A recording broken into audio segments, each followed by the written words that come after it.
Hey guys, welcome back to another episode of the Music Den. I'm your host, Armando Venditti. Hoping you guys are having a good day. And above all else, that you are looking after yourselves and one another. Today, ladies and gentlemen, before I get into the topic of a wonderful episode that we've got planned for you, this is a two-parter, ladies and gentlemen. But I'll get into that in a sec. I want to welcome back to the channel Mr. Ken Cheshire. How's it going, Ken? Thank you for having me back, boss. It's so good to talk about music with you. It's good that you're back. And thank you for calling me boss. It's not necessary, but that's wonderful. Ladies and gentlemen, we are back with album anniversaries, specifically 40th album anniversaries. Sorry. This is a two-parter. We have four albums we're going to talk about, but we decided that because we like doing these episodes so much, we're going to split this up in two parts. Now, in part one, we've got two albums to talk about. Uh,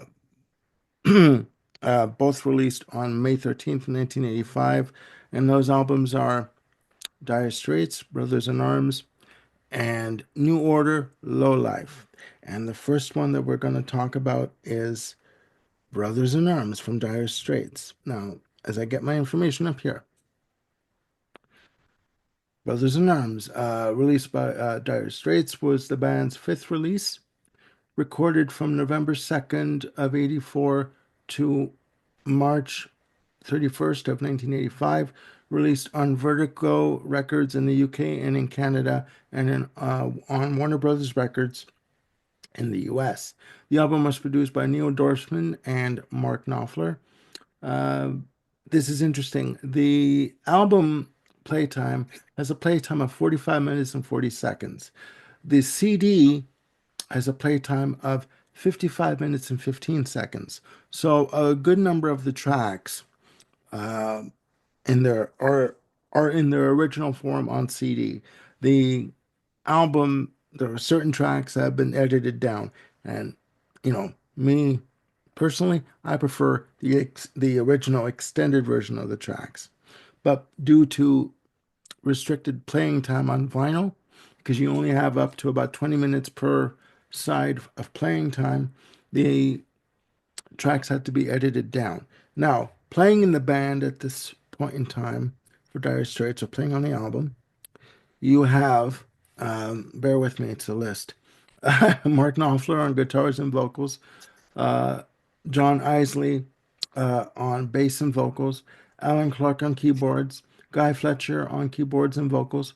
This is interesting. Terry Williams on drums on the intro to Money for Nothing. Jack Sonny, sorry, on synth guitar on one track for The Man's Too Strong. Michael Brecker, you have the Brecker brothers, Michael Brecker on saxophone on Your Latest Trick, and Randy Brecker on trumpet on the intro to Your Latest Trick. And an interesting note here, you have session drummer Omar Hakim on drums, tambourine, and cowbell for all tracks. The interesting fact was that Terry Williams felt that he wasn't up to snuff in terms of being able to play the drums for the album. So he had a conversation with Mark Knopfler, and they both agreed that he was to sit out on the sessions. Omar Hakim had come in and done all the drum tracks in a weekend, okay? 48 hours, which is phenomenal. All right. Now, Omar Hakim has played with many artists, including most notably Madonna on her Girly Show tour. And he most recently played with Dave Grohl when they did their Taylor Hawkins tribute concerts. But I digress on that. I will pass the virtual mic over to Mr. Ken Cheshire, and he'll give us his opinion on Brothers in Arms. Thanks, brother. No problem. If you were not, if you were not around um, in the second half of 1985, you do not realize how huge this album was. Oh, yeah. This was an absolute monster. Um, producer. Neil Dorsman, I mean, he was significant in the 80s. He worked with Bruce Hornsby, Paul McCartney, Sting. If you look at his discography, production discography, um, it's just a list of who's who of artists in the 80s. Um, and outside of the industry, very few people know that name. But I tell you what, they know a lot of the songs in the albums. So Hmm. hats off to Neil Dorsman. Um, I think he worked very well with Mark Knopfler in putting this album together. Excellent studio musicians, as you've already mentioned, filling out the backing track. Going through the album, it starts off really quite modest It with does. the opening track of "So Far Away," and it's such a nice little tune.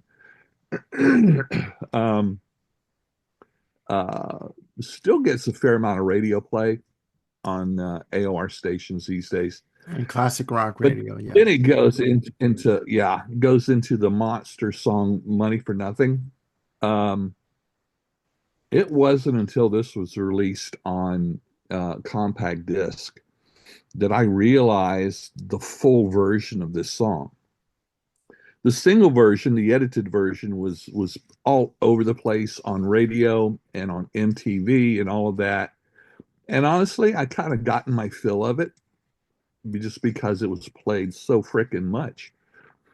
But listening to the full version that they released on the CD, and that's the version available on streaming services, at least Spotify. Um, Having those cut tracks put in, or not reinstated, but hearing the entire original version is absolutely amazing. Hmm. And I agree with you, Armando. Any chance you get to choose between the full version and an edited version, go for the full version. Yeah. There are a few exceptions to that, but oh yeah, I just really enjoy listening to that. It's almost like a new song to me, Hmm. and that's saying a lot because it is a killer song, and I think I'd rather think they should have cut a track off this album so they could have um, on the vinyl so they could have included the whole thing, but they didn't ask me, so there you go. Um, Okay. What? Walk of Just Life was the other biggie for that. sorry, I'll ask you in a Um, sec. okay, Walk of Life, but you know what? I don't care if they have two videos and one has a lot of baseball and stuff. It's probably the weakest song on the album for me personally, I would and we've agree. mentioned that. And Another so, video. Yeah, I would agree. so yeah. So, what are your takes so far? Um, well, were you done? Because you were going through the track listing. Sorry. Well, we'll just take one or two songs at a time. We'll ping Oh, pong. cool, cool. No, I have, excuse me. I have this on vinyl, and we should also mention that there is a 40th anniversary edition of this album coming out on May 15th and May 16th, depending on the territory that you're in. It's being released in various formats, most notably a 3 CD version and a 5 LP version. I do believe that there is a live concert featured on Yes. the 40th anniversary edition. Um, Again, I had this when it came out. It was my first and only at the time Dire Straits album. You were Uh, about 3 years old at the time, right? I was 15. I was a young pup. Yes. Still had hair on my head back in those days, you know. Oh my gosh. Way back in the day. Um, but just getting to know the band, I mean, I do remember hearing Twisting by the Pool and things like that, uh, songs like that on FM radio. Uh, but this was the first album that I really got to know who they were. Um, I like the album. Um, I mean, it does start off quite cerebral with So Far Away. And then it does vamp up a little bit with Money for Nothing. And featuring Sting on backing vocals. Um, and I mean that video was all over, MTV and Much Music in Canada, like incessantly. Yeah. Yeah. And Walk of Life, I do believe being the first single from the album.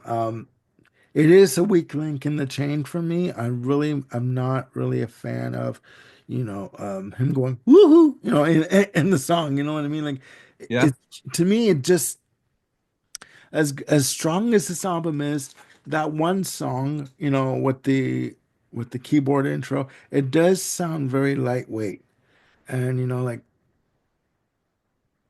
I just don't understand why it's there. Even when he does like woohoo, it sounds like he's getting goosed in, up behind, like you know, when he's doing the vocal. But I do like Your Latest Trick. I think that is a fantastic track. I do love the full version of it, Yep.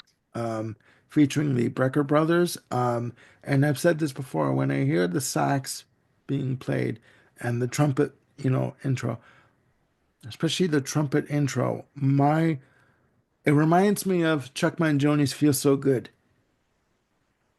Good point. It is very, to Great me, point. reminiscent of "Feel So Good" from Chuck Mangioni, and I Yep. love that. I'm sorry, Yep. I agree. and it's very relaxed and just a um a perfect, I guess you'd say, palate cleanser for me. Sonically gorgeous, very pleasing to the ears. Um, and then side one ends off with "Why Worry." Um, I just think that, and the CD has the full version, which I only found out about it a few months ago. Okay. When I streamed it on YouTube. I looked at the track listing and I saw "Why Worry," 8 minutes and 31 seconds. I'm like, okay, because some people, it's like, is that a trick? Because some people put the file on and the song will end like at 4 minutes and it'll be like, another 3 minutes plus of just silence, right? It's just the way the file downloads. But Yeah. this is a full track because Yeah. after what on vinyl is a fade out, the keyboards start to come back in again, and then there's another drum passage that comes in, and it just coasts along for a bit. But I think it's a beautiful addition to it, a beautiful ending to it. So, what is your opinion on those two tracks? Because we're going to You go through. know, yeah, your latest trick, the Bricker Brothers just really add so much to this song. Um, and you're right with the Mangione reference. Yeah, Because that trumpet just reached out and grabs my brain from the very first note. yeah, yeah. Um, And the way, yeah. Sorry, go ahead, go ahead. I'll shut up yeah, about it because I love it, but I'll that's shut up okay, about it. man. And it just you're right. The album has a lot of these songs have so much feel to them. Um, there's not a whole lot of bombast on this album. When it does, when the bombasts, it really basts. But Why Worry is just such an incredible, subtle, beautiful lullaby. And this is a great example of music and lyrics reflecting one another perfectly. It's just so nice. Yeah, And just the fact that because it's uh, a downbeat, soft ballad, that yeah, they just didn't cut it off at 3.5 minutes. You know, it's almost like listening to a live track. Where in concert they'll stretch songs out and stuff like yeah, that. yeah. I get that. So I get that feeling. yeah, Why Worry? It's just a subtle favorite of mine. Um, It goes into Right Across the River Yeah. with So, those yeah. Latin influenced percussions and the ambient jungle sounds and flute textures and everything. Um, it's again considering the lyrics, the title, and the music, it's just is a perfect match. Yeah. You see it right across the river, and you just hear those sounds. Well, we're not talking about the Mississippi here.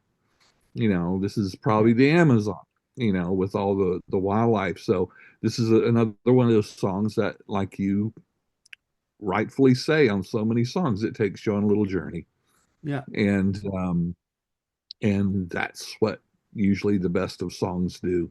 Um, so yeah, that's my take on those three songs. Yeah. No, That's it. with me, right across the river, um, first of all, for me, the entire second half of the album, side two, is pretty much again cerebral, Yes, with the exception of The Man's Too Strong in certain spots. But yeah, you can tell that with Right Across the River, there are different musical influences going on here. Um, they're crossing genres, right? yes, They're yes, mixing up genres, but it's done fantastic in a fantastic way. Uh, Man's Too Strong is another track. Yeah, I mean it's good. It's good. It's very pleasing to the ear. yes. Um, One World. It's the shortest track on the album at 3 minutes and 40 seconds. Um, Again, it's a beautifully done track, and of course, title track being released as the last single from the album, Brothers in Arms at 7 minutes. I mean, on such a, it ends the album on such a, oh, on a peaceful note. Yes. Do you know what I mean? It's like, kind of like riding off into the sunset. You know what I mean? It's very, very calming. Again, cerebral is the only way I can describe it. Now, there's a Yeah. difference between cerebral and comatose. This isn't comatose, right? Like some songs, some albums just sort of like lull you and you're like, oh, is it? And you wake up and it's like, oh, it's over. You know what I mean? This Right. isn't like that. It isn't like that. There are a Yeah. lot of on the title track. There's a lot of texture going on here. A lot of Yeah. Oh, sorry. I'm sorry. Go ahead. No, go ahead.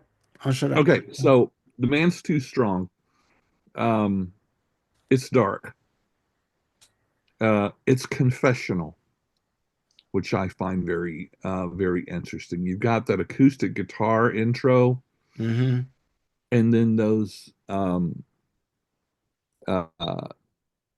explosions of the electric guitars. Yeah, yeah, that, Very unlike a lot of Dire Straits stuff. It really caught me by surprise first listening to it. But yeah, Cerebral is a great uh, um, tag to put on this whole album, and I don't mind that. I don't, sometimes I like a little bit of just, as you say, ass shaking music. hmm Um, I say it a but lot. yeah, but yeah, but it is, and it's that dark confessional aspect of it that kind of appeals to me because it's not just on the surface; it digs down. Yeah, One World, you've got those so-called funky syncopated groove on that, which is there again also different from the other upbeat songs on this album. yeah, Uh, Very nice track. And then you get to Brothers in Arms, the title track. It's solemn, it's epic, it's very emotional. Um, a narrative of soldiers who have fought together in war. Um, and the fallout from. Probably speculated that it was inspired by the Falklands War at the time. Yeah. Um, um, and there's a sense of both camaraderie between the soldiers, but yet at the same time futility of war. Hmm. And so it's it's not. I don't see it as a anti-war or protest song. No.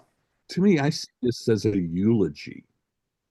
And I've read that this song is often played um, at funerals um, for soldiers and military because of that reflection of, well, in there, the title, Brothers in Arms.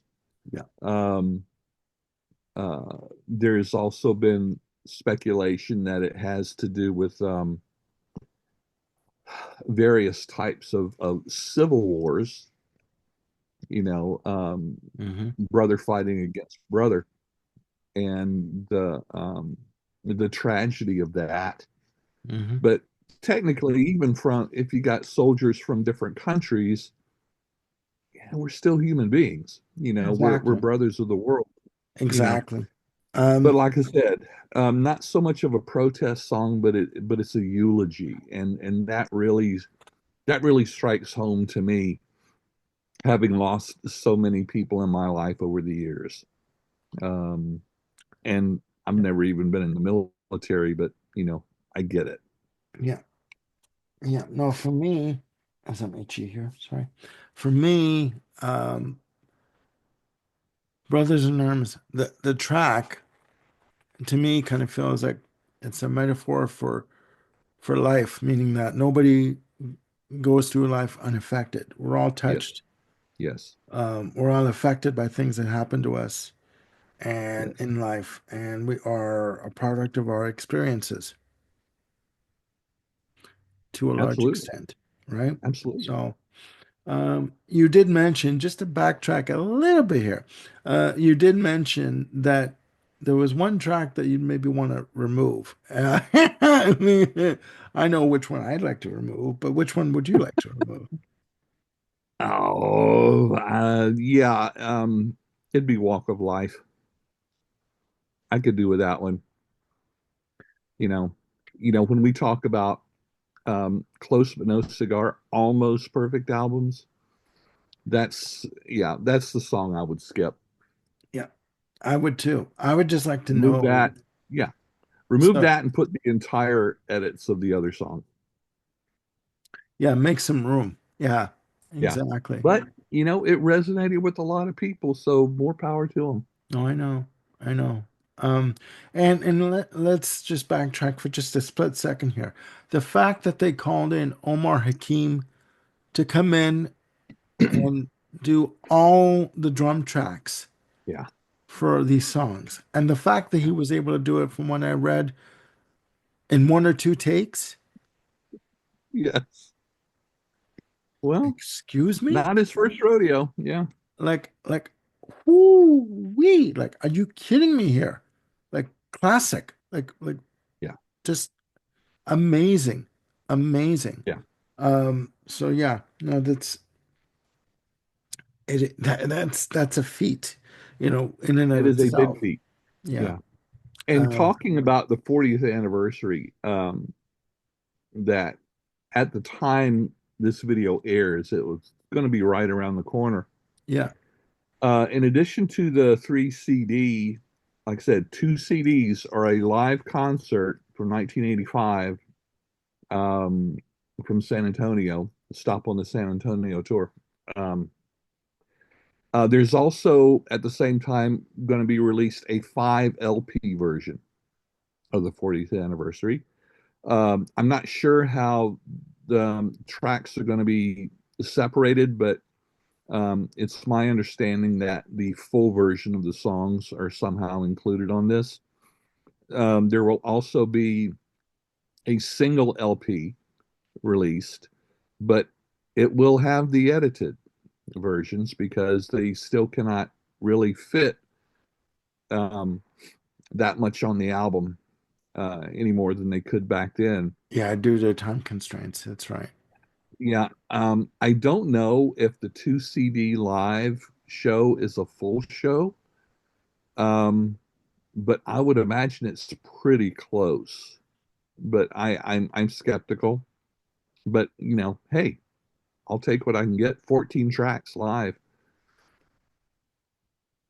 If it is, And if the two CDs do have the live concert in its entirety, I will buy it. yeah, I will not buy. Well, what angers me is when they release an anniversary edition and they have like, oh, a live CD of their show, and it's not the full show. That's what yeah, pisses me off because, I get it. ladies and gentlemen, it isn't the full show. So if they've got 14 tracks across two CDs, to me, I'm banking that it is the full show because they do tend to stretch out musically and do Sure. improv and do Yeah, a bit of a, just a jam session here and there. I'll take that. But yeah, if it's like one disc is the remastered version of the album, and then this a second disc is like edits and what have you, then I won't do it because to me it's a waste of my money. But yeah. that's just my And opinion. that's not what this is supposed. Yeah, that's not what this is supposed to be. And I'm Exactly. buying it because I never bought this album. It was just playing Really? so freaking much at the time Okay. that it's like, You already know it. why? Yeah, you already know it. Yeah, no, I And get that. then finally, there will be a super deluxe edition Blu-ray coming out at the same time that will have no fewer than 5 different mixes of the album. Good So Lord.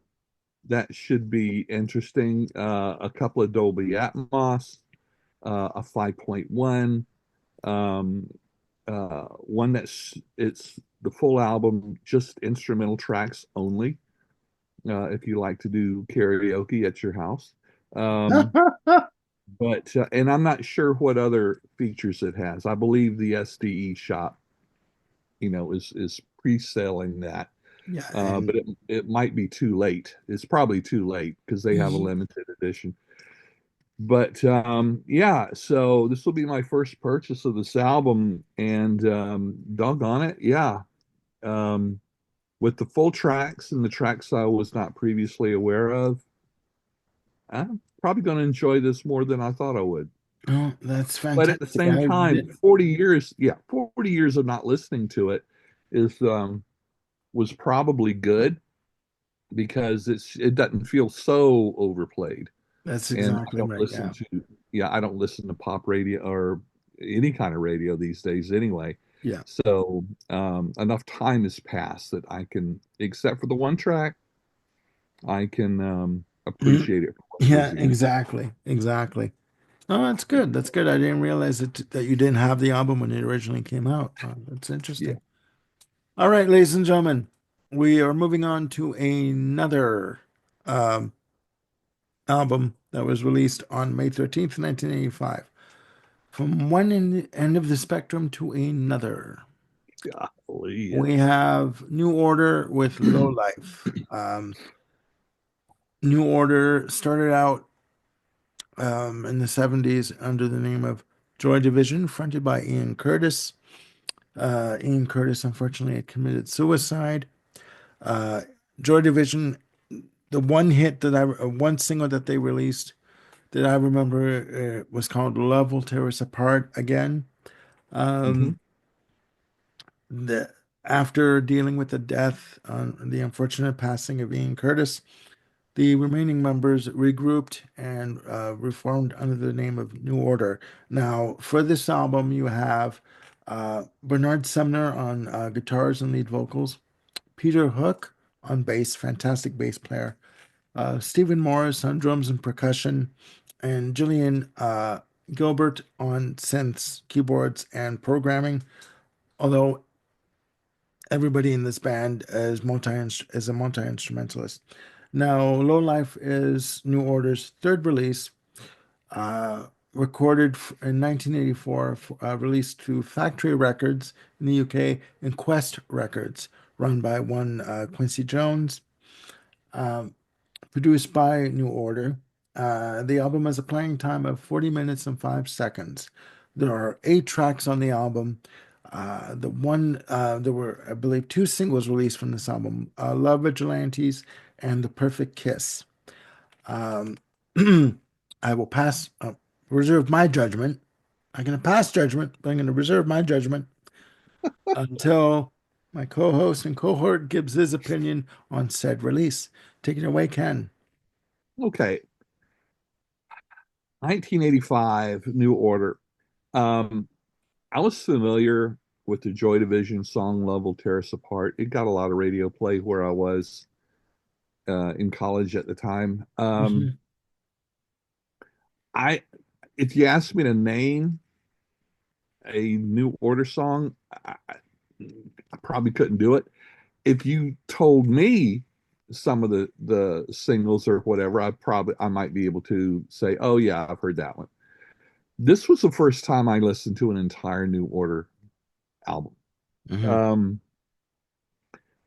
uh, the opening song, "Love Vigilantes," it surprised me. It surprised. I wasn't expecting the jangly guitars. It also surprised me in the subject matter. Um, Basically, a soldier returning home from war. It was I don't know. I guess I expected the um, I don't know. I don't know what I just wasn't expecting something that was that substantive, you know, Yeah. content wise as far as lyrics. The vocals kind of disappointed me a little bit, but still, I think it's a good track. I would Hmm. listen to it again, and I probably will. And then it goes into the perfect kiss, electro funk dance number. Eh. That was what, perfect kiss is what I was expecting,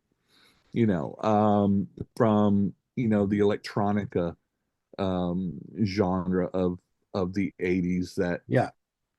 there was only a few bands that I really connected with on this. Yeah. Um, Same thing with the next track, The Time of the Night, synth dance beat. Okay.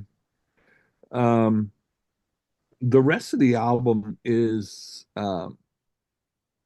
there's some nice variation or a variation in some of the songs musically that I can appreciate, but a lot of them just don't, just really strike me that much. Yeah. Like a lot of the other bands Yeah. of this ilk. Yeah. Um, Elegia, the instrumental track, I thought was really quite interesting. Um, Supposedly, it's a tribute to Ian Curtis from the Joy Division years. I thought musically, I thought it was a very interesting track, and Hmm. also to hear just a strictly instrumental track on stuff like this, I always find interesting. Yeah. Um, several of the songs have that um, strong bass guitar line with excuse me, that's got a phase effect to it. Hmm. Um, The Cure did it a lot too. Yeah. I think there's at least two songs on here that do that. Yeah. Um, I don't necessarily mind that trope. It's interesting, but yet it still is to me just a very strong trope of the Hmm. time. Um, but overall, the songs are unspectacular, shall we say, for me. Like I said, the first song surprised me. The others didn't really. It was pretty much what I expected of this genre at the time. Yeah. Yeah. So I am curious to listen to the opening track again, but the others, I'm okay. Yeah. I get that. Now, I'm familiar with New Order through way of their greatest hits album that came out in '87 called Substance. Double CD, a double album, double CD, which I do believe I had the vinyl and I do believe I have the reissue of the CD Huh. somewhere in the house. Um, what and songs like "The Perfect Kiss" appeared on Substance and their extended 12-inch form, which is fantastic. I mean, I love that Okay. song, but this version, well, let's go through the songs. First of all, for me, um, I do find that Bernard Sumner's vocals on this album are quite unspectacular. I do find that he kind of tends to go off key quite a bit in his vocal delivery. Now, whether he does that Okay. intentionally, I don't know, but it's annoying after a while. I'm sorry. Sure. You know, yeah, it's quite it's quite repetitive in the songs that he does this. Um, La Vigilante's okay. Like none of these songs, with the exception of The Perfect Kiss, really grabbed me. Well, Elegia because of the instrumental, I like that. I like Yeah. that effect. And on the reissue of the 40th anniversary of this album or 20th anniversary of this album, there is a 17-minute plus version of Elegia Oh, on it. So okay. I'll if you find want to that. get the anniversary edition of this album, get that. It's quite interesting, I would imagine. Now, with the second track, the single "The Perfect Kiss," I'm so used to the extended version from Substance that I can hear the edits on this, and they're Yeah. done so badly. I'm sorry. Well, I it's that was one great thing about the 80s. So many of these bands, even though they were considered alternative bands, yeah, there are a lot of remixes and dance mixes and yeah, expanded mixes of this stuff. yeah. Um, I mean, Many of them work well. yeah. And like for Others don't. example, I mean, again, this is their third album. Um, I've known of them with songs like Blue Monday, which was a Yeah, major dance hit for that's them, right. to the point where when they signed with Quincy Jones with Quest, Quincy called them and said, "Can you please do a remix of Blue Monday and we'll re-release it because that song is slamming." And it is. It's a slamming track. It's an ass shaker of a track. And I feel bad that this album, as a follow-up to what they released like with Blue Monday, that this didn't follow up to it. This didn't live up to it.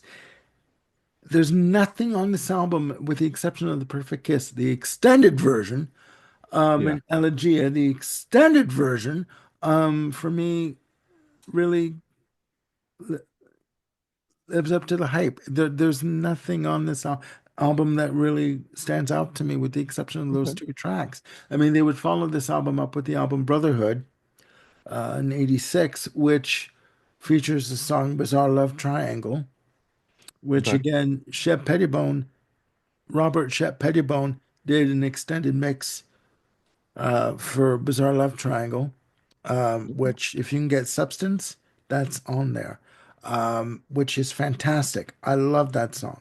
You want to get your ass shaken on a dance floor or do a good workout? Play the extended version of Bizarre Love Triangle. Your ass will be moving. You'll be sweating. You'll be shaking big time. But for this album, Low Life, there was, with the exception of The Perfect Kiss Extended and Elegia Extended, there really isn't much on this album that I would go back to for Yeah. some reason. It Now, just on the greatest hits, are they the extended versions or are they these the short most versions? of them, a good amount of them are the extended. Like Blue Monday is the extended. The Perfect Kiss is the extended. Bizarre Love Triangle is this Shep Pettibone extended mix. You Okay. also have songs on there like True Faith, which ends off the album, which is considered at the time one of their newer songs. Um, Okay.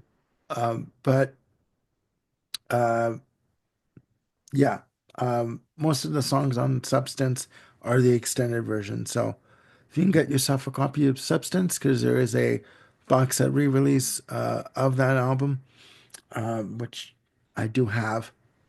Um, check that out. It is great. But to me, I'll end this off. I'll end it off this way. To me, New Order, even though I have albums like Technique, which came out in 1988, uh, New Order are a good example of a greatest hits band, where a greatest hits is enough. Okay. I'm I was sorry to, just getting to ask that. I'm Okay. sorry to say, but So probably someone that's not familiar with New Order, the greatest hits would be a great introduction, right? yeah, Entry point. yeah, Okay. it would be, yeah, it would be. Very good. All right. So there I you may have it, ladies and have to do gentlemen. that. Sorry, I may have to do that. Yeah. there you go. There you go. Sorry, I did the false ending on this. Sorry. Okay, ladies and gentlemen, there you have it. Album celebrating the 40th anniversary, part one of this episode. I want to thank Ken Cheshire for coming along with me on this interesting ride that we took today, and we will be back with 40th anniversaries uh, part two coming up very soon. And yes, sir. Just a small tease for part two. We will be talking about Suzanne Vega and the Style Council. Yes, that is coming up. And please stay tuned for that. That's going to be a very interesting episode. We have also other shows that we're going to be working on, and we're going to be discussing this more off camera, but we are going to be doing an album discussion on Pat Metheny, Secret Story, and Dan Fogelberg, Souvenirs. So that is coming up, two episodes coming up. So that's going to be fan bloody tastic. That is Yeah. going to be Ken and I having a cup of coffee and just chatting about these two albums and just letting the conversation go where it's going to go. All right. So please stay tuned for that. And we've got more shows that we're working on and that we're cooking up, and we'll bring them to you as soon as we possibly can. Please click like and subscribe and hit the notification bell to keep yourselves on top of any new content we've got coming up. And do please look after yourselves and one another. And we will see you soon with more episodes. Bye for now.